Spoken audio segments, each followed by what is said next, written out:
What is at the heart of religion?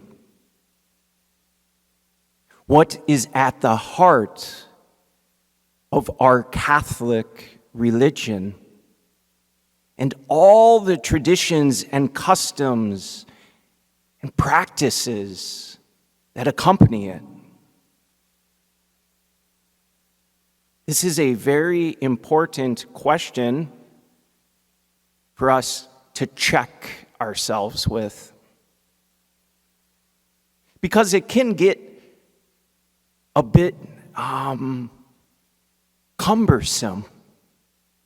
The pious practices, the traditions, the Catholic religion, and we even hear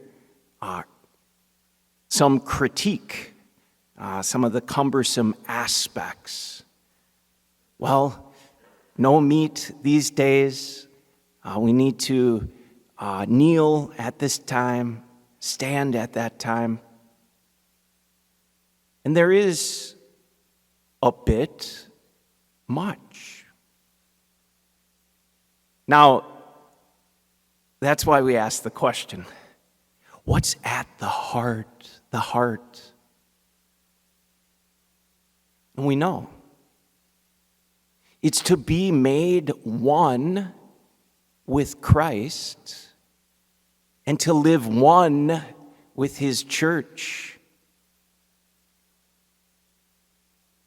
And there is no more important endeavor under the sun than to be one with God and his family, the church, and his creation. It's like, I just heard a certain example. The more important, something is, the more protection and rules and policies that surround it, because it's so important. So we could think of across the street here, we have a sort of a gravel parking space, some grass growing up. We could wander around over there. We could ask, Father, is it okay if I pick up one of these pebbles and put it over here? Sure, go ahead. Is it okay if I take a bunch of these pebbles, and arrange them in a certain way, maybe, write a message on the ground or something? Well, sure, it's a gravel parking lot, there's, go ahead. But then I heard it next. Think of a museum like the Louvre, Paris. When you go in there are rules, there are policies, there's structure. You walk this way. You don't take a painting off the wall and put it over somewhere else. You don't even think of asking, hey, can I add a little bit of paint on this one? That'd be absurd, because of the importance of the place. There is no more important thing than to be one with God in his church.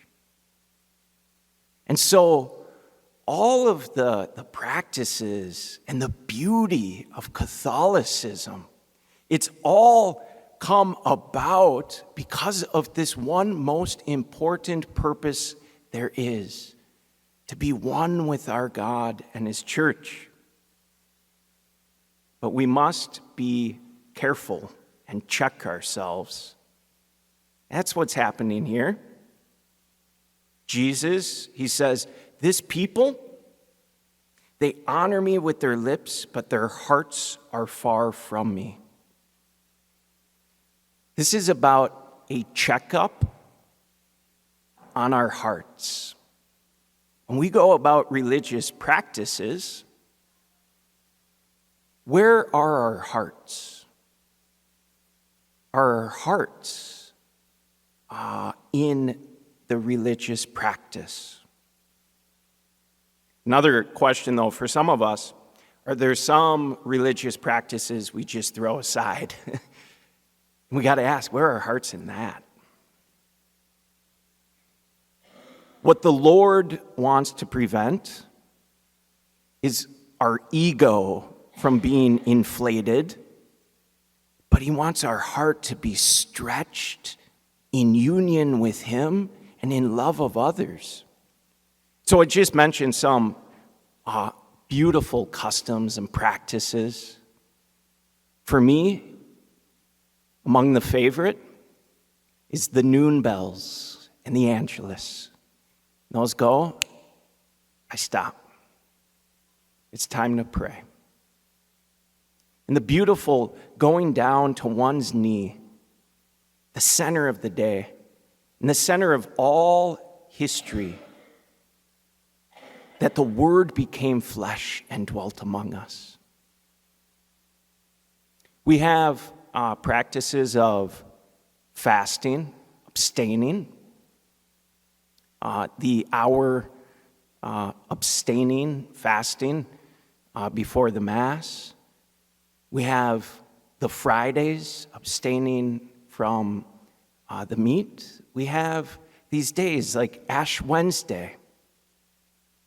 These are beautiful ways and opportunities to be made one with God and His church, to have our hearts actually stretched in love. But there are also occasions where we can fall into the trap of having our ego inflated. I just give two personal examples or experiences. College seminary, young men, very zealous, wanting to sort of like prove ourselves, And one beautiful practice we had, Ash Wednesday. That's 24 hours. But the rector had the custom that would also extend into Thursday. So we did a 40-hour fast and abstinence, It's like, yeah. But here's the thing. Where was it possible to have our egos inflated or our hearts unchanged? Because what very often happened after that 40 hours, we'd already made the phone calls, Domino's was being delivered, we were off to the Chinese buffet, and it was like, what was that all for? Final other example, Francis de Sales, beautiful spiritual master director, young man, sort of that zeal comes, and he sort of to brag, he's saying, Francis, can I wear a hair shirt? I want to wear a hair shirt. It's like a way of penance. And St. Francis noticed his pride. He said, sure, you can wear that hair shirt, but you got to put it on the outside of your attire, not underneath, for humility. Humility. And so for us to check our hearts in all religious practices, and we should be leaning into religious practices from morning to night, day after day, how good they are, how much of a gift it is, the tradition of our Catholicism. But to check our heart, is it being stretched in love? There are times my ego is being inflated.